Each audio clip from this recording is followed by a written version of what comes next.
नाज़रीन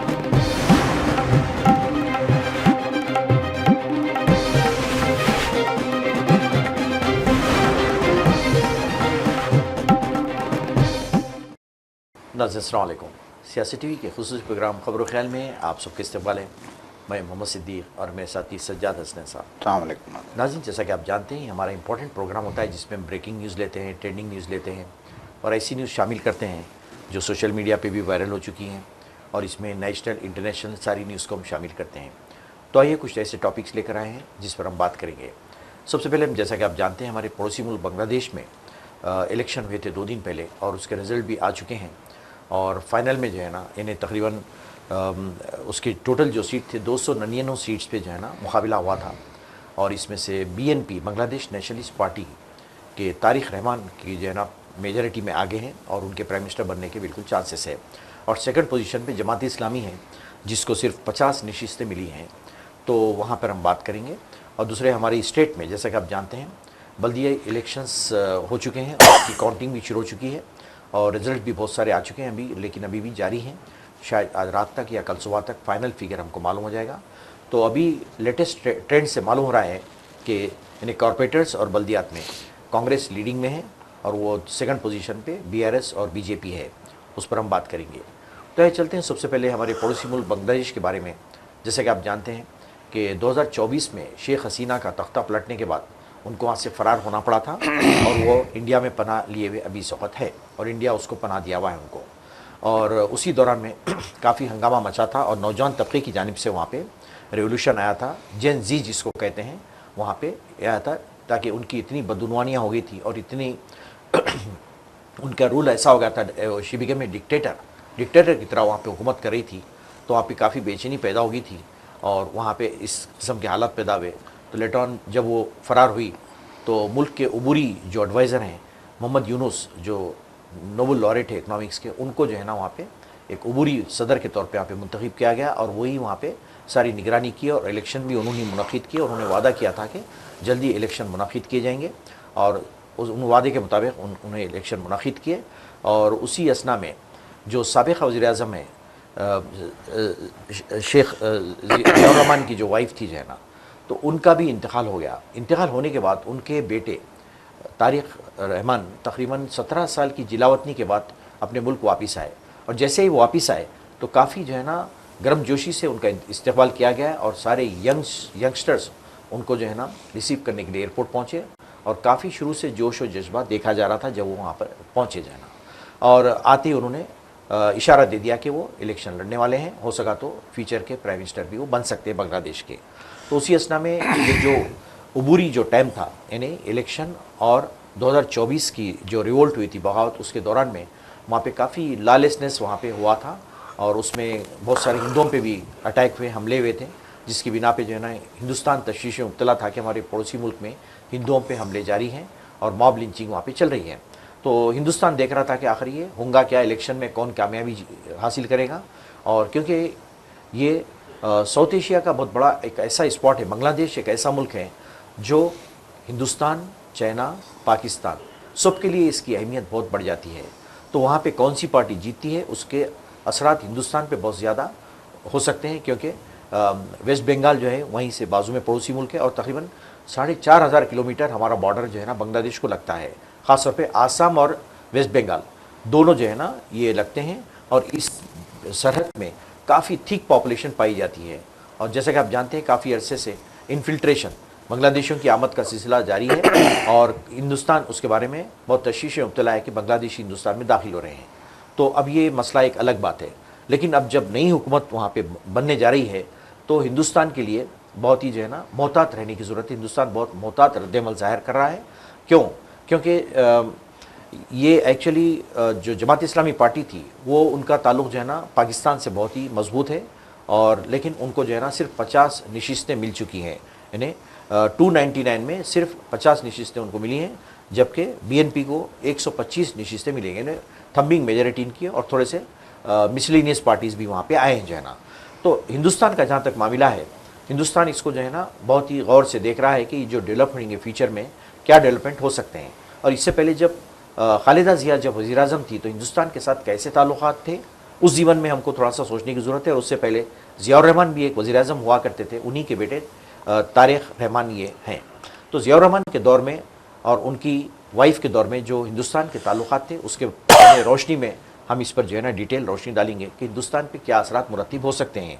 और फिर दोबारा शेख हसीना का जो मामला है, जैसा कि आप जानते हैं हिंदुस्तान फ़िलहाल पनाह दिया हुआ है उनको, और उनके दौर में जैसे हालात हो गए थे, और इन्हें ऐसा लगता है कि थोड़ा सा हिंदुस्तान का झुकाव शेख हसीना की जानिब ज़्यादा था और खालिदा ज़िया की जानिब थोड़ा सा कम था।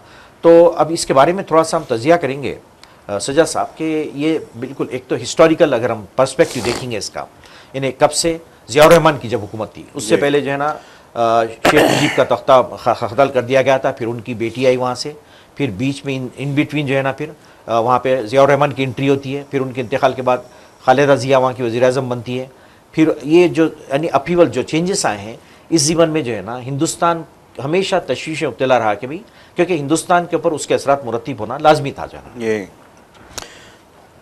यकीनन देखें, जब से बांग्लादेश का वजूद अमल में आया है सन 1971 में, जी, इंदिरा गांधी के जो है पॉलिसी और कार्रवाइयों की वजह से जी, एक बड़ी जो है वहाँ पे उस ज़माने में भी एक बड़ा रिवोल्ट हुआ था जी, पाकिस्तान के ख़िलाफ़, और पाकिस्तान से बांग्लादेश ने अलहदगी का जो है ऐलान कर दिया था। और फिर उसके बाद हमने देखा कि मुक्ति मोर्चा के नाम से एक वहाँ पे एक मोर्चा कायम किया गया था, और उसने जो है बड़ा ज़बरदस्त रिवोल्ट करने के बाद, एक बड़े इनकलाब के बाद आखिरकार जो है बांग्लादेश का वजूद अमल में आ जाता है। अच्छा, ये बोलिए सैयद साहब, ठीक है, सॉरी इंटरप्शन, के इसके वजूद में आने के लिए मतलब इसके जिम्मेदार, ये तो ठीक है बाद में जो है ना यहाँ से मदद इनको मिली इंदिरा गांधी के जरिए से, लेकिन इसके वजूद में आने से पहले क्या पाकिस्तान भी जिम्मेदार था? बिल्कुल पाकिस्तान इसके लिए जिम्मेदार था, ये बिल्कुल क्लियर कट है। पाकिस्तान की सियासत आज भी आप देखेंगे कि पाकिस्तान में बलूचिस्तान की तहरीक चल रही है,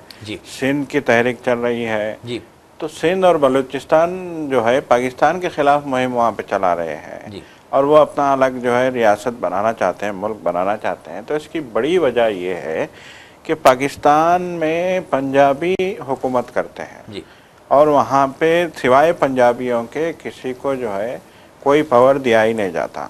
और पाकिस्तान की जितनी भी जो है तरक्की होगी, डेवलपमेंट होगा, कुछ भी होगा, वो पंजाब के हिस्से में आएगा। और सारे पाकिस्तान में एडमिनिस्ट्रेशन पे पंजाबियों का कब्जा है। जितने भी की पोजीशन के जो है ओहदे होंगे, चाहे वो कलेक्टर का ओहदा हो, चाहे जज का ओहदा हो, चाहे पुलिस के आला अफसरों की बात करें हम, या फ़ौज के आला अफसरों की बात करें जी, तो पाकिस्तान की सियासत हमेशा जी पंजाब के गिर्द घूमती रही है, और आज भी यही हाल है। पाकिस्तान में अगर पंजाबी है जी, तो आला ओहदे उसका इंतज़ार करते हैं जी, और वो आला ओहदों के हकदार होते हैं। तो इससे वहाँ के लोगों को बहुत ज़्यादा नाराज़गी थी। ये तो अब की बात है। अगर हम 71 से पहले की बात करें तो 1947 में इंडिया आज़ाद होता है जी, और फिर तकसीम का एक दर्द जो है अमल में आता है, और फिर उस तकसीम के साथ पाकिस्तान जो है वजूद में आता है। देखिए, पाकिस्तान के वजूद में लाने में मोहम्मद अली जिन्ना का जितना अहम किरदार है, उससे बड़ा किरदार अंग्रेज़ों का है।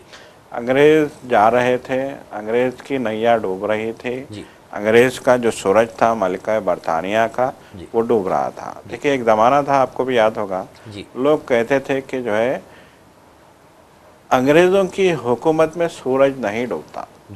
इतनी बड़ी उनकी सल्तनत थी, हुकूमत थी सारी दुनिया में, पूरी फ्रांस से लेके गल्फ से लेके यहाँ तक म्यांमार तक उनकी हुकूमत थी, पूरे इंडिया पे उनकी हुकूमत थी, अफ़गानिस्तान पे हुकूमत थी, हत्ता कि म्यांमार तक उनकी हुकूमत थी। तो बहरहाल जो है अंग्रेज़ डूब रहे थे, लेकिन डूबते डूबते उन्होंने यहूदियों के लिए एक रियासत कायम करने का उन्होंने एक मंसूबा बनाया था, एक साजिश के लिए। तो यहूदियों की एक मज़हब की बुनियाद पर रियासत अंग्रेज़ों को कायम करना था। देखिए, उस ज़माने में जो है डेमोक्रेसी का बोलबाला था, तो वो डेमोक्रेसी की वकालत करते थे अंग्रेज़। तो उन्होंने जो है डेमोक्रेटिक जो है रियासतों को बड़ी तरजीह दी थी अपने दौरे इक़्तिदार में। उन्होंने बड़ा प्रमोट किया था, बड़ा सरपरस्ती की थी। तो अब एक खालिस मजहबी रियासत उनको बनाना था। तो खालिस मजहबी रियासत उधर जो है मशरिक़ वस्ता में उनको बनाना था। यरूशलेम को काट के मगरबी किनारा को काट के, गजा पट्टी को काट के, फ़लस्तीन के एक बड़े हिस्से पे उनको नाजायज़ कब्ज़ा करना था, यहूदियों के हवाले करना था और यहूदी रियासत उनको एक मजहबी रियासत कायम करनी थी। तो उस यहूदी मजहबी रियासत को जवाब देने के लिए उन्होंने इंडिया के 2 टुकड़े किए और यहाँ पे इस्लामिक रिपब्लिक ऑफ पाकिस्तान के नाम से एक रियासत कायम, बैलेंसिंग के लिए, बैलेंसिंग के लिए। अब देखिए, आप अगर आप तारीख उठा के देखेंगे 1947 में पाकिस्तान का क़याम अमल में आता है। 15 अगस्त को हिंदुस्तान को आज़ादी मिलती है और पाकिस्तान का क़याम अमल में आता है। 1948 में इजराइल का क़याम अमल में आता है, एक ही साल में। हालांकि इजरायली ज़माने से वहाँ पे थे, उन्होंने अपनी फ़ौज कायम कर ली थी, उन्होंने पूरा जो है फ़लस्तीनियों पे जुल्म ढाना शुरू कर दिया था, सब कुछ था। लेकिन उनकी कब रियासत बनी? 48 में। 48 में जब वहाँ पे जो है अरब इजराइल जंग हुई थी, आपको भी तारीख आपने पढ़ी होगी, जब अरब इजराइल जंग हुई थी तो जंग के बाद इजराइल का बाज़ाब्ता जो है वजूद अमल में लाया गया था और एक यहूदी मुमलिकत की हैसियत से इजराइल का क़याम जो है दुनिया के नक्शे पे लाया गया था। तो उसी क़याम को जवाज़ पेश करने के लिए यहाँ बेवकूफ़ बनाया गया मुसलमानों को इंडिया में और एक रियासत कायम की गई। तो उस रियासत में नाम तो इस्लामिक जमहूरिया था, लेकिन इस्लामी जमहूरिया जैसा आज भी वहाँ कुछ नज़र नहीं आता। अब देखिए, इस्लाम पे कौन से जो है वो अमल करते हैं? कोई इस्लाम से उनका ताल्लुक ही नहीं है। नाम तो इस्लामी जमहूरिया रखा हुआ है, लेकिन वहाँ इस्लाम का कोई ताल्लुक नहीं है। उनका एडमिनिस्ट्रेशन आप देखेंगे, उनका हुकूमत करने का अंदाज देखेंगे, उनका जुल्म और सितम देखेंगे, उनकी नाइंसाफ़ी देखेंगे, उनका आवाम के तई उनका रवैया देखेंगे, वहाँ के हुक्मरानों का। नाइंसाफ़ी की बदतरीन मिसालें वहाँ पे पेश आती हैं। इतनी बदतरीन मिसालें शायद ही दुनिया के किसी और मुल्क में आपको मिले। करप्शन की भी, करप्शन, नाइंसाफ़ी, धोखा, झूठ, इतना मतलब है कि इतनी ख़राब रियासत आज दुनिया की पाकिस्तान है कि जिसकी हम मिसाल नहीं दे सकते। तो उसी बदउनवानी, उसी झूठ, उसी करप्शन और उसी बालादस्ती के नशे ने जो है पंजाबियों को, जहाँ जो है बांग्लादेशियों पे जुल्म करने का जो है काम किया था उन्होंने, तो वहीं बांग्लादेशियों ने उसी नफरत से उनको मुस्तरद करते हुए कहा था कि हम अपनी रियासत बनाएंगे, हमें पाकिस्तान से कोई लेना देना नहीं है, हम पाकिस्तान में नहीं रहेंगे, हम अपनी अलग रियासत बनाएंगे। तो 1971 में ये देखिए, वहाँ पे मुक्ति मोर्चा, मेरे को याद नहीं आ रहा, एक तहरीक चली थी वो बंगाली जुबान में जो है, वो एक नाम है, नारा है, मुक्ति मोर्चा, बहानी मुक्ति मोर्चा को जैसा नाम था। तो वो तहरीक चलाई गई थी वहाँ पे। उस तहरीक को कुचलने के लिए पाकिस्तान से फ़ौज भेजी गई थी वहाँ पे। तो फ़ौज ने कुचलने के लिए जुल्म और सितम का जो है सहारा लिया। तो उसके नतीजे में बांग्लादेशी अवाम भड़क उठे और वो जो है एकदम उन्होंने बगावत कर दी और उस जुल्म को कंट्रोल करने के लिए इंडिया की फ़ौज वहाँ पे इंदिरा गांधी ने भेजी। अब पाकिस्तान को ये जो है खुशफहमी थी या फिर ये भरोसा था कि अमेरिका अपना बीड़ा वहाँ पे भेजेगा, उनकी मदद करेगा और इंडिया को मार भगाएगा, लेकिन ऐसा कुछ भी नहीं हुआ। अमेरिकी बेड़ा जो है, बीड़ा देखिए, हम ये इसलिए अमेरिका का जिक्र कर रहे हैं कि उस वक्त जो लॉबी थी, 2 खुद भी निज़ाम था दुनिया का, अमेरिका रशिया, एक अमेरिका और एक रूस, रशिया, यूएसएसआर का नाम दिया जाता था उसको। तो वहाँ पे यूएसएसआर के साथ हम इंडिया वाले थे और पाकिस्तान अमेरिका के साथ था। लेकिन अमेरिका ने पाकिस्तान का सिर्फ इस्तेमाल किया, उसको तबाह ताराज किया और आज तक भी वो पाकिस्तान का इस्तेमाल कर रहा है, चाहे तालिबान के लिए कहें हम, चाहे जो है किसी और बात के लिए कहें। तो ज़माने में भी पाकिस्तान को भरोसा था कि चूँकि हम अमेरिकन लॉबी के साथ हैं, हम अमेरिका के साथ हैं, तो अमेरिका हमारी मदद करेगा। लेकिन उसने उनको धोखे में रखा। उनके जंगी बेड़ा जापान के साहिल पे खड़ा था और वो कह रहे थे कि हमने अपना जंगी बेड़ा जो है छोड़ दिया है, स्टार्ट ले लिया है, वो अब कुछ ही देर में पहुंचेगा, शाम तक पहुंच जाएगा, दोपहर तक पहुंच जाएगा। चट्टागांग के साहिल पे वो आ रहा है, वो आ रहा है, वो आ रहा है, वो आ रहा है में वो रह गए। इंडिया की फ़ौज जाती है, उनको कुचल देती है। बहानी युक्ति मोर्चा जो है, युक्ति बहानी मोर्चा को जो है कामयाबी मिल जाती है और वहाँ पे बांग्लादेश का झंडा लहरा दिया जाता है। और फिर बांग्लादेश का क़याम अमल में आता है। तो बांग्लादेश के क़याम में शेख मुजीबुर रहमान का भी बड़ा रोल रहा है। शेख मुजीबुर रहमान को ज़माने में जो है एक कौमी लीडर की जो है शनाख्त मिली थी, आपको याद हो। बिल्कुल। और शेख मुजीबुर रहमान एक फौजी मतलब एक ऑफिसर थे, कमांडर थे। तो उन्होंने जो है बांग्लादेश की जंग में अपना अहम किरदार अदा किया था। फिर उसके बाद ऐसा होता है कि शेख मुजीबुर रहमान इलेक्शन लड़ते हैं और फिर वो जो है वज़ीर आज़म बन जाते हैं। लेकिन चूंकि मौत ने, ज़िंदगी ने उनका साथ नहीं दिया, शेख हसीना जो है फिर उनका जो है वो संभालती हैं, क्योंकि वो उनकी बेटी थी और उनके साथ रहते थे और सरगर्म सियासत को समझते थे। इसलिए उन्होंने शेख मुजीबुर रहमान और उनकी पार्टी का जो है परचम अपने हाथ में थामा। और उस वक्त देखिए अजीब इत्तेफाक है, शेख मुजीबुर रहमान के साथ खालिदा ज़िया के शौहर भी जो है इस लड़ाई में, जब उन्होंने पार्टी कायम की थी शेख मुजीबुर रहमान, तो बेगम खालिदा ज़िया के फादर ने भी एक पार्टी कायम की थी वहाँ पे, BNP जिसका नाम है। वो पार्टी भी जो है इनके खिलाफ जो है मैदान में थी। तो इत्तेफाक से उनका भी इंतकाल हो जाता है, बेगम खालिदा ज़िया के फादर का भी इंतकाल हो जाता है। शेख मुजीबुर रहमान शौहर थे शेख हसीना के, उनका भी फादर थे, उनका भी कत्ल हो जाता है। तो उसके बाद ये एक तहरीक जो है आगे बढ़ी, ज़ियाउर रहमान की एक तहरीक, इधर मुजीबुर रहमान उधर ज़ियाउर रहमान जी, इसकी एक तहरीक आगे बढ़ी।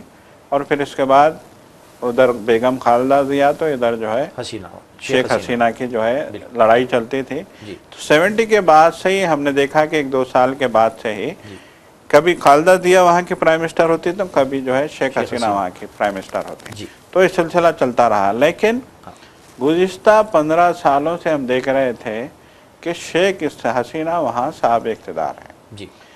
देखिए, शेख हसीना के साहब इक़्तिदार होने से पहले बांग्लादेश ने एक नई अंगड़ाई ली थी और ख़ास तौर पे जो है काटन और जो है गारमेंट्स के जो है शोबे में, जूट, काटन और गारमेंट्स के शोबे में उसने पूरी दुनिया में अपना नाम कमाया था।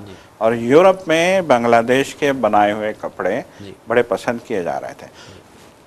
यूरोप की बड़ी बड़ी कंपनियां बांग्लादेश में सनतें कायम कर रही थी। यहाँ से कपड़ा बनता, रेडीमेड कपड़े तैयार होते, पैंट शर्ट वगैरह जो भी जो है यूरोप के मार्केट की रिक्वायरमेंट है उसके हिसाब से, और यहाँ से कपड़ा जाता। और इसकी वजह से बांग्लादेश एक ताकतवर इकॉनमी बन गया था, एक खुशहाल माशी रियासत में तब्दील हो गया था। ये बात मैं कर रहा हूँ 90s के बाद की बात है ये। 95 से वहाँ इनकलाब आना शुरू हुआ, वरना 95 से पहले तो इंतहाई गरीब रियासत थी बांग्लादेश। बांग्लादेश की गरीबी की मिसालें दी जाती थी कि इतनी गुर्बत बांग्लादेश में थी। इसकी वजह ये कि चारों तरफ से साहिल से घिरी हुई रियासत है समंदर से, और आए दिन वहाँ पे भयानक तूफान आते हैं। और उनका जरिया माश जो है एक ही था, एक तो मछली और एक जूट की पैदावार वहाँ पे होती थी, जिससे वो लोग बैग बनाते थे, गनी बैग जिसको कहा जाता है। और फिर वो बैग सप्लाई करके वो अपना जो है रोजी रोटी चलाते थे, उसी पे चलते थे। लेकिन धीरे धीरे एक इनकलाब आया वहाँ पे और यूरोप ने उनकी मदद की और वहाँ पे गारमेंट फैक्ट्रीज लगाने में उनकी मदद की गई। और फिर उसके बाद बांग्लादेश का कपड़ा दुनिया की पहली पसंद बन गया। तो जब दुनिया की पहली पसंद बना बांग्लादेश का शर्ट, पैंट और लिबास, तो बांग्लादेश की किस्मत भी खुल गई। उसके बाद से माशी तौर पे बांग्लादेश बहुत तेज़ी से आगे बढ़ रहा था। लेकिन शेख हसीना के इक़्तिदार में आने के बाद शेख हसीना की कुर्बत जो है इंडिया से हो गई थी, बहुत करीब हो गई थी। अगर हम बात करेंगे, अजीब इत्तेफाक के शेख हसीना के इक़्तिदार में आने के 2 साल बाद वज़ीर आज़म बन के आ जाते हैं मोदी, बीजेपी इक़्तिदार में आ जाती है 2014 में। उसके बाद इनकी दोस्ती बहुत मजबूत हो जाती है बीजेपी की और जो है शेख हसीना की। और यहाँ बीजेपी, अडानी जो बहुत बड़े सरमायाकार हैं बीजेपी के, जो है बीजेपी की सरपरस्ती में और दुनिया भर में जो है मुख्तलिफ प्रोजेक्ट शुरू करने के लिए माने जाते हैं, जाने जाते हैं। तो बिजली और जो है वहाँ पे हर किस्म के जो है मुख्तलिफ जो है सनतें कायम करने में अडानी की शेख हसीना ने बड़ी मदद की। बड़े एग्रीमेंट्स हुए, बड़ी ही जो है बांग्लादेश की पैदावार यहाँ पे सप्लाई के लिए, यहाँ की पैदावार वहाँ पे भेजने के लिए और बहुत सारे एग्रीमेंट्स होते हैं और रिश्ते बहुत मजबूत हो जाते हैं। तो जब रिश्ते मजबूत हो गए तो शेख हसीना इस गलतफहमी में आ गए थे कि हिंदुस्तान मेरा दोस्त है, अब मेरा कोई बाल भी बाका नहीं कर सकता। तो उस गुरूर, तकब्बुर और गलतफहमी में उन्होंने अपने अवाम पे जुल्म ढाने शुरू कर दिए थे, अपने अवाम के साथ नाइंसाफ़ी करने शुरू कर दी थी। वो मनमानी फैसले अवाम पे थोप रही थी, वो अवाम पे जो है बोझ डाल रही थी, माली बोझ, महंगाई की शक्ल में और जो है टैक्सेस की शक्ल में, और जो है नए नए क़वानीन ला रहे। वहाँ की जो फैक्ट्रियाँ थी, उन फैक्ट्रियों में जो कपड़ा बुनने की फैक्ट्रियाँ थी, कपड़ा तैयार करने की फैक्ट्रियाँ थी, उन पे नए नए कानून जो है मुसल्लत किए जा रहे थे, क्योंकि वो इंडिया को जो है अपना एक वे देना चाहते थे, एक रास्ता देने के लिए। यूरोपीय मार्केट की जो मतलब एक जो डिमांड थी उसको डैमेज वो कर रहे थे। अच्छा। तो जिसके नतीजे में यकीनन बांग्लादेश फिर से गरीबी की तरफ लौटने लगा था, बेरोजगारी बढ़ गई थी, करप्शन इंतहा को पहुंच गया था, और बांग्लादेशी अवाम जब जो है किसी भी काम के लिए सरकारी दफ्तर जाते तो उनको वहाँ पे एक खौफनाक जो है सूरत हाल का सामना करना पड़ता, जिससे वो बददिल हो गए थे। अब यहाँ सोने पे सुहागा ये काम हुआ कि उन्होंने नौकरियाँ देना भी बंद कर दी नौजवानों को। एक तो उन्होंने फैक्ट्रियों में काम करने वालों के हुकूक तलब करना शुरू कर दिए। फैक्ट्री में काम करने वाले मजदूर को जितनी मजदूरी मिलती थी उससे कहीं ज़्यादा जो है इन्होंने टैक्स उस पर आयद कर दिए। जब फैक्ट्रियों पे टैक्स लगे तो फैक्ट्री मालिकान ने मजदूरों की मजदूरी कम करने शुरू कर दी। मजदूरों की मजदूरी पे जो है ज़रब पड़ने लगी, कटौती होती गई मजदूरों की मजदूरी पे, तो मजदूर गरीब होता गया, वहाँ का सरमायाकार अमीर होता गया। तो ये पॉलिसी जो है सरमायाकार को अमीर करने की ये शेख हसीना ने शुरू की थी। उसके जवाब में वहाँ पे एक बेचैनी पाई जाती थी कि छोटा मुल्क है बांग्लादेश, लोगों की जल्दी समझ में आ जाता है कि क्या हो रहा है, तो उनकी समझ में आ गया था। तो उसके बाद ये होता है कि तीसरी मियाद के लिए 2 मियाद तक तो उन्होंने अपनी मनमानी की, उसके बाद लावा पक रहा था बांग्लादेश में, लोग नाराज थे, तो तीसरी मियाद के लिए फिर इलेक्शन होते हैं, और उस इलेक्शन में ज़मीनी रिपोर्ट ये आती है कि शेख हसीना आपके बुरी तरीके से हारेंगे। लेकिन अजीब इत्तेफाक के शेख हसीना तीसरी मियाद के लिए भी भारी अक्सरियत से जीत के आ जाते हैं, और उसके बाद एक खबर वहाँ बांग्लादेश में फैलती है कि शेख हसीना की भारी अक्सरियत के पीछे इंडिया का हाथ है।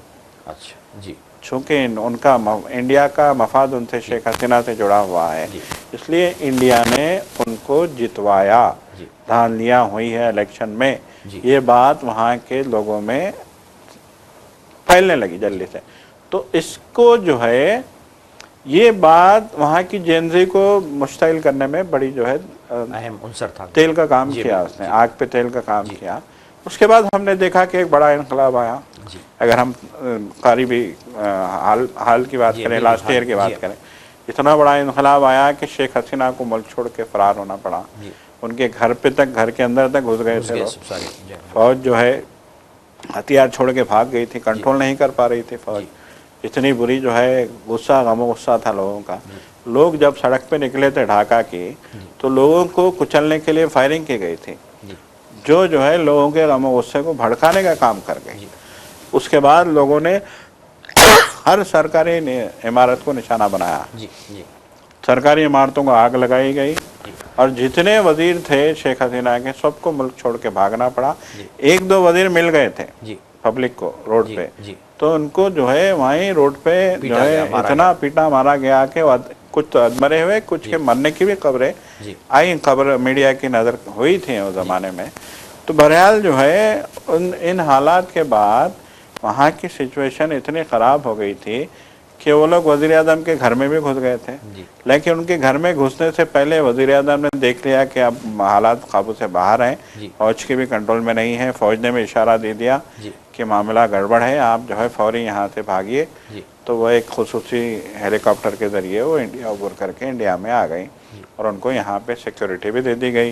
गाज़ियाबाद के फौजी अड्डे पे उनको उतारा गया और खामोशी से एक नामालूम मुकाम पे उनको मुंतकिल कर दिया गया। उसके बाद से जैसा कि आपने तज़किरा किया कि हालात बहुत ज़्यादा ख़राब हो गए थे। जी। हिंदुओं पे हमलों की भी खबरें आई थी। जी। इंडिया ने भी बड़ी नाराज़गी जाहिर की थी। दफ्तर खारजा भी ने भी तशवीश का इजहार किया था कि बांग्लादेश में हिंदू महफूज नहीं है। बीजेपी वालों ने भी इसको बड़ी पॉलिटिक्स उसकी की थी, बड़ा उछाला था इन खबरों को। बहरहाल शेख मोहम्मद यूनुस को वहाँ का अबूरी सदर बना दिया गया। वो जो है कहा जाता है कि वो गरीबों के मसीहा का नाम रखते हैं बांग्लादेश में। यही वजह रही कि जेनजी ने जो है, जो वहाँ की नई जनरेशन है, जेनजी किसको कहा जाता है? 2000 के बाद पैदा होने वाले बच्चे, यंगस्टर्स पूरे जो नई सदी में पैदा होने वाले बच्चों को जेनजी, जनरेशन जेड कहा जाता है। तो जनरेशन जेड के नौजवान बच्चे 15-20 साल के बच्चों ने जो है वहाँ एक ऐसा भयानक इनकलाब पैदा किया कि सूरत हाल पूरी शक्ल बदल दी। और उन्होंने डिमांड किया था कि मोहम्मद यूनुस अब वहाँ के सदर बनेंगे अबूरी, और वो आके फैसले करेंगे कि क्या करना है क्या नहीं करना है। क्योंकि मोहम्मद यूनुस जो है गरीबों के मसीहा करार दिए जाते थे। वो जो है बिलासूदी बैंक चलाते थे वहाँ पे। उन्होंने माशी निज़ाम को बेहतर करने में उनका बड़ा रोल रहा था वहाँ पे, इसीलिए उनको नोबल इनाम भी दिया गया था उनके गरीब लोगों को जो माइक्रो लोन दिया करते थे। माइक्रो लोन की बदौलत जो है ना काफ़ी मदद होती थी गरीब लोगों को। जी हाँ। तो उसके बदले में जो है, उसके बदले में उन्होंने वहाँ की माशी सूरत हाल बदलने में मोहम्मद यूनुस का बहुत बड़ा रोल था। इसीलिए उनको जो है नोबल इनाम भी दिया गया था, माशियात में नोबल इनाम दिया गया था उनको।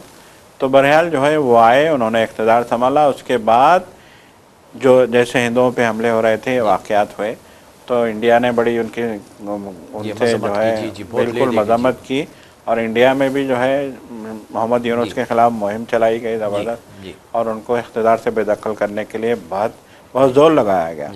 इंडिया में शेख हसीना बैठे हुए थे, और जहाँ तक मेरा ख्याल है कि वो बड़ी गाइड कर रही थी यहाँ कि कैसे जो है मुझे दोबारा आप वज़ीर आज़म बनाएंगे, कैसे, इसके लिए क्या करना है। आपको याद होगा कि जो है जेनजी का जो लीड कर रहे थे मोहम्मद उस्मान, नाम याद होगा आपको, लीडर थे, स्टूडेंट लीडर, जिन्होंने लीड किया था, मेन लीड किया था, उनको गोली भी मार दी गई, खत्म कर दिया। और वहाँ पे ये खबर आम हुई थी कि मोहम्मद उस्मान को गोली मारने वाले इंडिया से आए थे और इंडिया फरार हो गए। ये खबर भी आम हुई थी, बिल्कुल, जिसको लेकर इंडिया के खिलाफ वहाँ के जज्बात बहुत ज़्यादा भड़क गए थे। लेकिन मोहम्मद यूनुस ने कमाल महारत से सिचुएशन को संभाला। इस दौरान में खबर आती है कि बेगम खालिदा जिया जो एक अरसे से बीमार थे, उनकी मौत हो जाती है लंदन में। फिर उसके बाद उनके बेटे ये जो तारिक रहमान जो है वो बांग्लादेश आते हैं। तो उनका जिस तरह वालिहाना इस्तेमाल होता है बांग्लादेश में, और लोग उनको डिमांड करते हैं कि चूँकि बेगम खालिदा जिया भी यहाँ की वज़ीर आज़म रह चुकी हैं, वो पार्टी लीड करते थे, अब आप पार्टी को लीड कीजिए, हम आपके साथ उनको हम आपके साथ हैं। तो बहरहाल तारिक रहमान ने पार्टी लीड की। देखिए यहाँ पे एक तशवीशनाक बात ये थी कि जमात इस्लामी की लीडरशिप में एक नई जो है पार्टी वहाँ पे कायम हो गई थी, एक अम्ब्रेला पार्टी मुख्तलिफ पार्टियों की। वो सारे जो है इस्लामी जहन के लोग थे, इस्लामी शिद्दत पसंद भी कह सकते हैं आप। तो सारे इस्लामी जहन के लोग थे, और उनसे हिंदुस्तान भी डरा हुआ था। हिंदुस्तान में भी एक तशवीश पाई जाती थी कि अगर खुदा न खास्ता ये लोग इस्लामी शिद्दत पसंद इक़्तिदार पे आ जाएंगे तो एक जानिब हम पाकिस्तान से झेल रहे हैं, पाकिस्तान मुसलसल कश्मीर में दरअंदाजी कर रहा है, हमले कर रहा है, दूसरी जानिब हमें यहाँ भी जो है बांग्लादेश की भी बहुत बड़ी सरहद इंडिया से लगती है, 4200 किलोमीटर कुछ है तकरीबन जी, इतनी बड़ी सरहद लगती है।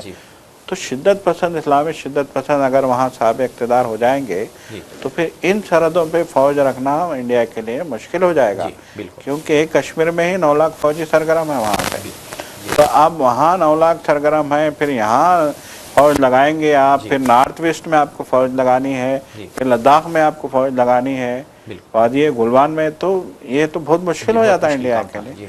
तो बहरहाल जो है आज की जो कामयाबी है तारिक रहमान की, एतदाल पसंद लीडरशिप है, वो एक मुतदिल रहनुमा है, मॉडरेट जिसको कहा जा सकता है। तो उनकी कामयाबी से जो है हिंदुस्तान ने भी चैन की सांस ली है, क्योंकि उनकी कामयाबी के फौरी बाद वज़ीर आज़म मोदी ने जो है उनको मुबारकबाद दी तारिक रहमान को, और कहा कि हम हर तरीके से वहाँ जमहूरियत की बहाली के लिए, अमन की बहाली के लिए आपका साथ देंगे। ये जो है वज़ीर आज़म का बयान आया। और दिलचस्प बात यह है हमारे सिद्दीक साहब, दिलचस्प बात यह है कि अपोजिशन जमातों ने भी उनको मुबारकबाद दी है। मल्लिकार्जुन खड़गे ने, सोनिया गांधी ने, राहुल गांधी ने और दीगर जो है सियासी पार्टियों के रहनुमाओं ने भी जो है तारिक रहमान को जो है मुबारकबाद दी है। अहम बात यह है कि तारिक रहमान एक नौजवान लीडर है और बांग्लादेश की जेनजी अब उनको पसंद कर रही है। बहरहाल इस्लाम पसंदों के गलबे से जो तशवीश जो है इंडिया में पाई जाती थी वो जो है ख़त्म हो गई है वो तशवीश। अब वहाँ पे एक जो है मॉडर्न पार्टी आई है। तारिक रहमान लंदन के परवरदा हैं, उनको इस्लाम से या इस्लाम पसंदों से कोई मतलब नहीं है। वो जो है बिल्कुल वेस्टर्नाइज है और वो अपने हिसाब से वहाँ पे हुकूमत चलाएंगे। तो यकीनन जो है ये हिंदुस्तान के लिए भी एक खुशाइंद बात होगी कि हिंदुस्तान के बहुत सारे प्रोजेक्ट वहाँ पे ज़ेर इल्तवा हैं। जेनजी के इनकलाब के बाद इंडिया जो है बहुत मुश्किल में आ गया था माशरे में। मतलब है कि वहाँ पे बहुत सारे सरमायाकारी यहाँ के सरमायाकारों ने कर रखी है, जिसमें नंबर 1 पे अडानी है। तो अब उस सरमायाकारी को भी जो है आगे बढ़ाने का इंडिया को मौका मिलेगा। इंडिया की कोशिश ये थी कि शेख हसीना की हुकूमत बहाल की जाए, लेकिन वो मुमकिन नहीं हो सका। जैसा कि मैंने कहा कि यहाँ वहाँ पे जो हिंदुओं पे हमले हुए थे, जिस तरह का माहौल वहाँ पे बनाया गया था, उसको लेकर मोहम्मद यूनुस ने यही कहा था कि इंडिया ऐसा मालूम होता है कि चाहता है कि शेख हसीना को दोबारा यहाँ पे इक़्तिदार सौंपा जाए, लेकिन हम यहाँ एक पुरअमन इंतखाबी अमल को मुकम्मल करेंगे और आवाम फैसला करेंगे कि किसको आना है, किसको नहीं आना है, किसको इक़्तिदार में आना है, किसको नहीं आना है। उन्होंने ऐलान कर दिया था। तो बहरहाल आवाम ने फैसला किया है भारी अक्सरियत से जो है। अच्छा सर साहब, ये बैलेट पेपर से इलेक्शन या ईवीएम? बैलेट पेपर से हुआ, इसलिए तो वहाँ पे जो है ना रिजल्ट बिल्कुल जो है ना एकदम शफाफ है। बिल्कुल, वरना तो फिर शेख हसीना जीत के आ जाते हैं। बिल्कुल। देखिए, इससे पहले जैसा कि मैंने कहा आपको कि तीसरी बार जब शेख हसीना जीत के आई थी तो तब लोगों ने कहा था कि बैलेट जो मशीनें हैं, वोटिंग मशीनें इंडिया से आई, ईवीएम से मशीन इंडिया से आई है मशीनें, और इनको जिताया गया है, धोखे से जिताया गया है, ये वहाँ के लोगों ने कहा था। तो इसी के पसे मंजर में अब जो नए इलेक्शन करवाए गए वो बैलेट पे करवाए गए। अच्छा, तो उसका नतीजा आज हमने देखा फिर एकदम से जाना जी। बिल्कुल जाना जी। हाँ सर साहब, ये तो ठीक है। अब ये बताइए स्ट्रेटेजिक पॉइंट ऑफ व्यू से, मतलब चाइना जैसा कि मालूम है आपको, पाकिस्तान में भी जो है ना वहाँ पे हरकत में है, और ये श्रीलंका में भी, बांग्लादेश में भी एक सीपोर्ट की तामीर की जा रही है। तो एक मानो में इंडिया के अतराफ से जो है ना चाइना जो है ना ये पूरा घेर रहा है जी, इंडिया को घेर रहा है। तो अब ऐसे पस मंजर में तो इंडिया क्या मतलब क्या रद्द-ए-अमल रहेगा, ये बताइए आप। देखिए, अब जैसा कि मैंने कहा कि इंडिया ने पहली रद्द-ए-अमल में मुबारकबाद तो दे दी है तारिक रहमान को, लेकिन यहाँ जैसा कि आपने एक खतरे की तरफ जो है तवज्जो मबज़ूल करवाई है, केरला में एक बहुत बड़ा हमारा सीपोर्ट बन रहा है, बहुत बड़ा हिंदुस्तान की सबसे बड़ी बंदरगाह वहाँ पे बनाई जा रही है, जिसमें दुनिया का सबसे बड़ा जहाज़ लंगर अंदाज करने की गुंजाइश होगी। अभी कहा जाता है कि दुनिया में इस खित्ते की अगर हम बात करें, इस खित्ते में सिर्फ 2 बंदरगाहें ऐसी हैं जहाँ पे दुनिया के बड़े जहाज़ ठहर सकते हैं। एक सिंगापुर और एक दुबई। दुबई में और सिंगापुर में, ये 2 ऐसे मतलब एक शहर हैं, मुल्क हैं जहाँ पे दुनिया का बड़े से बड़ा जहाज़ लंगर अंदाज हो सकता है। उसके बाद अब देखिए, कहा जाता था इंडिया के बारे में, हम इंडिया ही नहीं, पाकिस्तान, इंडिया, कोलंबो, श्रीलंका, बांग्लादेश के बारे में एक कहा जाता था कि जो है अगर हमें माल यहाँ से भेजना है तो हमें पहले माल सिंगापुर भेजना पड़ता था, फिर सिंगापुर से जो है माल जो है निकाला जाता और फिर अपलोड किया जाता बड़े जहाज़ों में, फिर वहाँ से बड़े जहाज़ जो है यूरोप की तरफ, अमेरिका की तरफ जाते। तो ये सिचुएशन थी। तो अब ये कहा जा रहा था कि इंडिया जो केरला में बना रहा है बहुत बड़ी बंदरगाह, उसके बाद जो है इंडिया में भी इंडिया का माल भी रास्त तौर पे यहाँ से यूरोप जाएगा, अमेरिका जाएगा, और दूसरे ममालिक अपना माल सप्लाई करने के लिए इंडिया की बंदरगाह का इस्तेमाल करेंगे, जिससे इंडिया को बहुत फ़ायदा होगा, माली फ़ायदा होगा। लेकिन वो अफसोस का मकाम तो ये है कि ये माली फ़ायदा इंडिया को नहीं हो रहा था। अच्छा, ये माली फ़ायदा अडानी ग्रुप को हो रहा था। बिल्कुल जी, अडानी ग्रुप को बहुत बड़ा माली फ़ायदा होगा, ये सिचुएशन यहाँ की थी। अब वो बंदरगाह काम भी कर रही है, लेकिन इंडिया के लिए सबसे बड़ा खदशा ये था कि इस बंदरगाह से चंद किलोमीटर के फासले पे श्रीलंका की आबी हदूद शुरू होती हैं और उन आबी हदूद में चीन की आबदोज मौजूद है। चीन ने अपनी आबदोज वहाँ पे सबमरीन लगा दी। हाँ बिल्कुल लगा रखी है। और दूसरी दिलचस्प बात यह है कि चीन कोलंबो की बंदरगाह को डेवलप करने का काम कर रहा है। चीन कोलंबो की बंदरगाह को, मतलब ये कि आपके लिए अभी भी खतरा है। बिल्कुल बड़ा जहाज, देखिए बड़ा जहाज जब आएगा उसके लिए एरिया बहुत बड़ा दरकार होगा। अब यहाँ पे चंद किलोमीटर के फासले पे अगर चीनी आबदोज होगी तो जहाज को जाने की परमिशन नहीं होगी, यहाँ तक लाने की आने की परमिशन नहीं होगी। ये एक मसला है। इस मसले पे चीन से बातचीत चल रही है इंडिया की। अब अगर चीन जो है तारिक रहमान के वज़ीर-ए-आज़म बनने के बाद बांग्लादेश से भी हाथ मिला लेता है तो यकीनन ये हमारे लिए मुश्किल का जो है बात हो सकती है, क्योंकि बांग्लादेश कलकत्ता से लगा हुआ इलाका है और बांग्लादेश के जो साहिल इलाके हैं वो जो है कलकत्ता के साहिल इलाकों से मिलते हैं। अगर वहाँ भी चीन अपनी आबदोज लगा देगा, वहाँ भी जो है चटगांव वहाँ का एक बड़ी बंदरगाह है, चटगांव जिसको कहा जाता है बांग्लादेश के। अगर चटगांव में भी जो है कि बंदरगाह को डेवलप करने का काम भी चीन ले लेता है तो फिर इंडिया की बड़ी बंदरगाह बेरमानी होकर रह जाएगी। बिल्कुल जी हाँ। या फिर इंडिया को पूरा घूम के पीछे से आना पड़ेगा। बिल्कुल जी हाँ। ये मुंबई का जो समंदर है वहाँ से उधर से वहाँ से ऐसा घूम के उसको आना पड़ेगा, मुश्किल होगी इंडिया को। जी बिल्कुल। तो यकीनन चीन जो है इंडिया के गिर्द दायरा तंग कर रहा है। आप देखिए वहाँ नई हुकूमत आने के बाद देखिए इंडिया की तो पूरी कोशिश है कि नई हुकूमत को जल्दी से अपने बस में कर लिया जाए, जल्दी से दोस्ती कर लें, अपने हिसाब से काम लें, चीन को आने ना दें। देखिए इंडिया की दो स्ट्रैटेजी है। एक स्ट्रैटेजी तो ये है कि बांग्लादेश में जो भी जो है सरमायाकारी हो रही है, जो भी सनतें हैं, जो भी जो है माली मफादात हैं, उसमें इंडिया का भी हिस्सा शामिल हो जाए। एक ये जो है इनकी कोशिश है। दूसरी इनकी कोशिश ये है कि वो जो चीन का यहाँ पे वजूद बढ़ रहा है उस वजूद को ख़त्म करने के लिए बांग्लादेश में हमारा कंट्रोल बरकरार रखा जाए। अगर बांग्लादेश में इंडिया का कंट्रोल होगा तो फिर चीन वहाँ पे नहीं आ सकता। बिल्कुल ये इंडिया की कोशिश होगी कि मौजूदा नई हुकूमत को एतमाद में ले और अपने हिसाब से वहाँ पे कुछ एग्रीमेंट्स किए जाएँ या फिर अपनी हमनवा बनाई जाए बांग्लादेश की नई हुकूमत को। ये इंडिया चाह रहा है। लेकिन अब देखने वाली बात यह होगी कि तारिक रहमान क्या स्ट्रेटजी अपनाते हैं। बिल्कुल ये देखने वाली बात है। अब वो तो यंग है और एक एजुकेटेड है, वेस्टर्न एजुकेटेड है, तो मैंने समझता कि कोई इंतहा पसंदी उनमें है, ऐसा बिल्कुल नहीं है। मैंने समझता कि जैसे जमात इस्लाम वगैरह होती है, मजहबी वगैरह इंतहा पसंदी तो उनमें नहीं होनी चाहिए, क्योंकि अब ये जो शेख हसीना थी ये भी वेस्टर्न क्वालिफाइड थी जाना, तो वो भी उसका भी स्ट्रेटेजी वही थी। तो इसलिए मेरे ख्याल से थोड़ा सा चैन का सांस तो ये लोग ले रहे होंगे हिंदुस्तान वाले कि चलो भाई हमारे पड़ोस में तो जो है ना एक सेक्युलर हुकूमत बनने जा रही है, क्योंकि बड़ी तशवीश में रहते हैं। खासतौर पे हमारे आसाम के जो वज़ीर आला हैं, हमेशा रात दिन वो तो मेरे ख्याल से नींद भी नहीं आती होंगी। बांग्लादेश मियाँ मियाँ रात दिन उनका मुँह नहीं सुखता जो है ना, मियाँ मियाँ बोलते हैं। वो ख्वाब में भी आ रहे हैं उनके, ऐसा मालूम हो रहा है। जी हाँ, हमेशा जो है ना ताकते रहते डायते मियाँ। देखिए मसला क्या है कि अगर हम आसाम की बात करें तो बीजेपी ने भी इशारा दे दिया है कि अब की बार अगर बीजेपी जीतेगी तो फिर बसवा शर्मा को मौका नहीं देंगे। तो बसवा शर्मा बौखलाहट का शिकार है। अच्छा। बौखलाहट में वो कुछ भी पागलपन करते जा रहे हैं मुसलमानों के खिलाफ, वो कुछ भी करते जा रहे हैं और इसका खामियाजा नुकसान जो है आसाम को हो सकता है, क्योंकि बांग्लादेश की सरहदें आसाम से भी लगती हैं, मिलती हैं।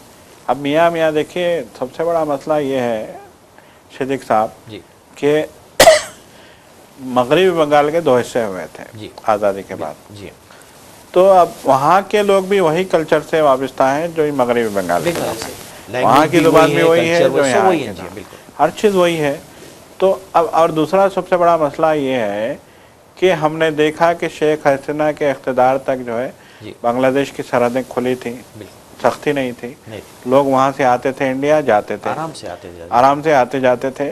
वहाँ से जो है देखिए कोलकाता से यहाँ तक कहा जाता है जी कि कोलकाता से भी लोग जाते थे जी, अपना कपड़े लेके आते थे, बिल्कुल तिजारती मकसद के लिए जाते थे बांग्लादेश में, और अपना कपड़ा ले बगैर वीज़ा के वो सीधे जाते थे सरहद अबूर करके।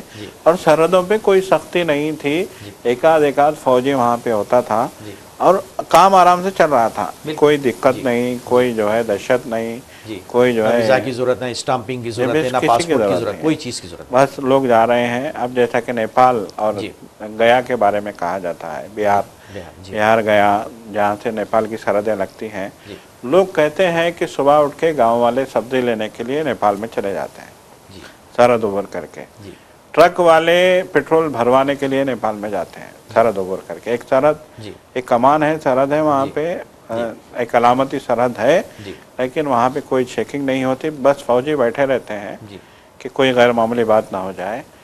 लोग रोज़ाना ट्रक इंडिया से जाते हैं, वहाँ से पेट्रोल भरवा के आते हैं, क्योंकि वहाँ 40 रुपये में 1 लीटर पेट्रोल है, सस्ता है पेट्रोल वहाँ पे। यहाँ 110 रुपये में और 40 में है। तो जितने नेपाल से लगी सरहदों के लोग हैं वो वहाँ जाते हैं, सब्जी वहाँ पे सस्ती है, और अहम बात यह कि नोट वहाँ भी चलती है, इंडिया के नोट। अच्छा, करेंसी वहाँ भी चलती है, करेंसी इंडिया के वहाँ भी चलती है, क्योंकि वहाँ के सरहद के लोग यहाँ आते हैं, यहाँ की सरहद के लोग वहाँ जाते हैं, तो उनकी आमद रफ्त की वजह से करेंसी का भी तबादला होता रहता है, तो वो उनके लिए मसला नहीं है। तो यही सूरत हाल बांग्लादेश की सरहदों पे भी है, वहाँ से लोग आते हैं, यहाँ जाते हैं। अब बीजेपी जब से इक़्तिदार में आई है, बीजेपी के पेट में मरोड़ हो रही है, उनको तो सिर्फ जो है पॉलिटिक्स करनी है अपनी नफरत की। जहाँ मुसलमान देखा वो शुरू हो गए भाई, उनका तो ऐसा दहन एजेंडा हो गया है कि जहाँ मुसलमान देखा शुरू हो गए, ये एजेंडा उनका हो गया है। तो उसी एजेंडे के तहत जो है वो मियाँ मियाँ मियाँ कर रहे हैं हमारे बसवा शर्मा। तो बहरहाल जो है राहुल गांधी ने कहा था एक इंतखाबी जलसे में कि जिस दिन ये इख्तिदार से गए उस दिन जेल में जाएंगे। बिल्कुल जी। और दिलचस्प बात यह है कि बीजेपी ने भी इशारा दे दिया है, बीजेपी के आला कमान ने, कि अब की बार अगर वहाँ से बीजेपी जीतेगी तो बसवा शर्मा को सीएम नहीं बनाया जाएगा। इससे पहले ब्लैकमेल करके वो सीएम बन चुके हैं बीजेपी के, लेकिन बीजेपी अब उनको सीएम बना रहा है। तो वो पुरानी कांग्रेस में थे, वो पहले कांग्रेस ही थे, हाँ बिल्कुल, बाद में वो बीजेपी में आए थे और उन्होंने बीजेपी को ब्लैकमेल किया था, अपने कुछ जो है उनका पॉइंट्स के सिलसिले में जो रेस किए थे, अगर नहीं बनाएंगे तो मैं जो है ना ब्लैकमेल करूंगा, इतने लोगों को लेके मैं निकल जाऊंगा। अच्छा जी। उनके साथ कुछ एमएलएस थे, धमकी दी थी, तो धमकी दी थी उन्होंने, तो धमकी की बुनियाद पे उनको सीएम बनाया गया था वहाँ का। तो बीजेपी वो याद रखती है, बीजेपी कि इनको बादिल नखास्ता बनाया गया था, इनको खुशदिली से नहीं बनाया गया। तो वो बीजेपी को भी याद है कि हमने इनको बादिल खास्ता चीफ मिनिस्टर बनाया हुआ है और अब हम जो है इनका काम करेंगे। अब जैसा कि जो है हम देख रहे हैं कि शिवराज चौहान मध्य प्रदेश में परसों बीजेपी के सीएम रहे हैं, लेकिन एक पल में उनको निकाल के फेंक दिया गया। उसी तरीके से बीजेपी ने कई अपने चीफ मिनिस्टर बदले हैं और वो बीजेपी यहाँ भी ऐसा मालूम होता है कि अपना चीफ मिनिस्टर बदलने का इरादा रखती है। और ये कांग्रेस ने भी यही कहा कि जिस दिन तुम कुर्सी से गए उस दिन जेल जाओगे। तो एक तो उनको कुर्सी का खौफ है, दूसरा जो है उनको अपने इख्तिदार के जाने का खौफ है, तीसरा उनका खौफ ये है कि बीजेपी उनको कहीं निकालना बाहर करे। ये तीन खौफ के तहत उनको लगता है कि मियाँ को बोलेंगे तो हम सेफ रहेंगे। तो इस चक्कर में वो मियाँ के खिलाफ, जो मियाँ के खिलाफ बोले जा रहे हैं, लेकिन वो उनके हक में नहीं आ रहा है, वो इनके खिलाफ जा रही है बात। सही है जनाब। और सारे सीएम्स में अगर देखें सारे हिंदुस्तान के, वो वाहिद है जो बकवास करते रहते हैं मुसलमानों के खिलाफ, जो चाहे कहते हैं, कोई रोक टोक नहीं, जबान में कुछ भी नहीं ऐसे सीएम होने के। हालांकि आप हल्फ लिए हैं दस्तूर के ऊपर, बिल्कुल आईनी जो है ओहदा है चीफ मिनिस्टर का आपके पास और आप आइन के पाबंद हैं, लेकिन इंतहाई शर्मिंदगी का गरीबों के उन्होंने जो घर तोड़े हैं ना, हमेशा से देखा गया है, तारीख गवाह है कि जिसने गरीबों को मुश्किल में डाला है उसकी तबाही जो है, क्योंकि गरीब की आह और खुदा के अर्श के बीच में कोई जो है हाइल नहीं होता है, कोई हाइल नहीं होता। कहा जाता है कि गरीब की आह जो होती है, मजलूम की आह जो होती है, जो हकीकी मानों में मजलूम है, वो खुदा के अर्श को हिला देती है। बिल्कुल बिल्कुल जी। तो अर्श को हिलाने वाला काम इन्होंने किया है। वहाँ पे जो गरीब मुसलमानों के घर गिराए हैं इन्होंने, उनके गाँव जो है महज इसलिए कि ज़मीन सरकारी है, हाँ। महज इसलिए कि आपको एक सियासत करनी थी, महज इसलिए कि आपको जो है यहाँ पे लोगों को जो है हटाना था सियासत करके, महज इसलिए कि आपको मुसलमानों को टारगेट करना था, चाहे हिंदू हो या मुसलमान हो।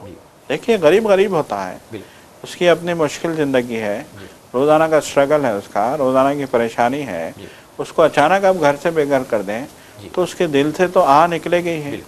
तो जो है ये आ जो दिल से निकलती है, असर रखती है, अल्लामा इकबाल ने भी कहा था, तो वो आ जो है वो असर रखती है, और उस आ की नतीजे में हम देखेंगे कि बसपा शर्मा इख्तिदार से जाएगा, महरूम हो जाएगा, महरूम हो जाएंगे। बिल्कुल आपने सच कहा है, ये हकीकत है, इससे इनकार नहीं किया जा सकता जाना।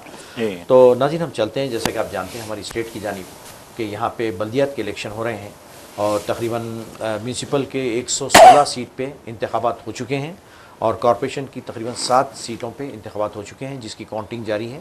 और अब तक के जो ट्रेंड बता रहे हैं इसमें कांग्रेस को लीड कहा जा रहा है। इन्हें तकरीबन 116 में से बल्दियात के जो है ना कांग्रेस 64 तक जो है ना लीड में है, और BRS 14 पे है और BJP 1 पे जो है ना, और कॉरपोरेशन में भी ऐसा ही ट्रेंड देखा जा रहा है। और कहा जा रहा है कि खासतौर पे करीमनगर और निज़ामाबाद में BJP जो है ना वहाँ पे आ सकती है कॉरपोरेशन में, बोल के ये कहा जा रहा है, वहाँ के ट्रेंड्स ये बता रहे हैं। तो बहाल से रात या सुबह तक सूरत हाल बिल्कुल ये वाज़े हो जाएगी कि इन्हें कौन जो है ना वहाँ पे आ जाएगा। लेकिन ये बात तो तय है कि मतलब कांग्रेस का शानदार इसमें मुजाहरा रहा है कि मतलब आवाम खुद इन्हें लाइक करने लगी। कांग्रेस की जो पॉलिसीज़ हैं, जो अवामी फलाह व बहबूद के काम हैं जो चल रहे हैं, उसका मतलब है कि उनको जो है ना मैंडेट मिला है, तो वजह कुछ ना कुछ रीज़न है। क्योंकि देखिए आप अक्सर जो चीज़ें होती हैं देहात गांव से जो है ना इसकी शुरुआत होती है, शहर से इसकी अहमियत नहीं होती है। तो वहाँ का जो ट्रेंड बताता है उसका असर बाद में शहर पे भी पड़ता है, क्योंकि यहाँ पे भी इलेक्शन होने बाकी हैं बल्दियात के, तो इसका असर मेरे ख्याल से यहाँ पर भी उसका पड़ने वाला है। और जहाँ तक BJP का आपको मालूम है सिर्फ हिंदू मुस्लिम करते रहती है, उससे हट के कोई ना उसके पास जो है ना कोई मैनिफेस्टो नहीं है, कोई तरक्की की बात नहीं है, जॉब की बात नहीं है, बस लड़ाई हिंदू मुसलमान। और डिस्ट्रिक्ट में तो बोले वाले आवाम को तो और ज़्यादा ये लोग करते हैं जो है ना, क्योंकि ये लोग एक दो तो उसमें जो है ना सेंट्रल काबीना में भी है, तो वहाँ से और ज़्यादा शरपसंद ये लोग कर रहे हैं जो है ना।